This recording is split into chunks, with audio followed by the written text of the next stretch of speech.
هل شات جي بي تي يكره الإنسان؟ الذكاء الاصطناعي فعلا. اليوم حنخلي شات جي بي تي يتحكم عليه ل 24 ساعة ونشوف يستغلها كيف. شات جي بي تي اليوم دايرك تتحكم عليه ل 24 ساعة أعمل فيها الدايرة. ولا يهمك. أول ممكن أتكلم مع راجل لأنه صوت المرأة عورة.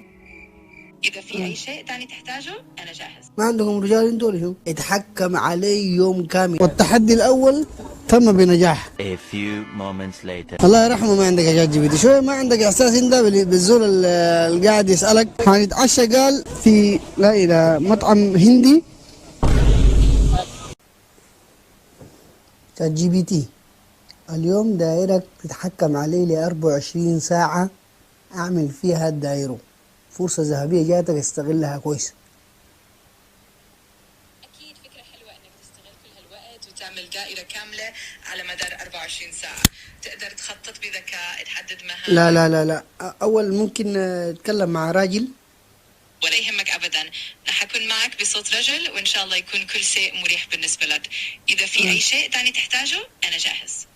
يلا بس غير الصوت وبعد ذاك نبدأ. تمام، تم التغيير وأنا جاهز لأي شيء تحتاجه. تفضل قل لي وش حابب نبدأ فيه.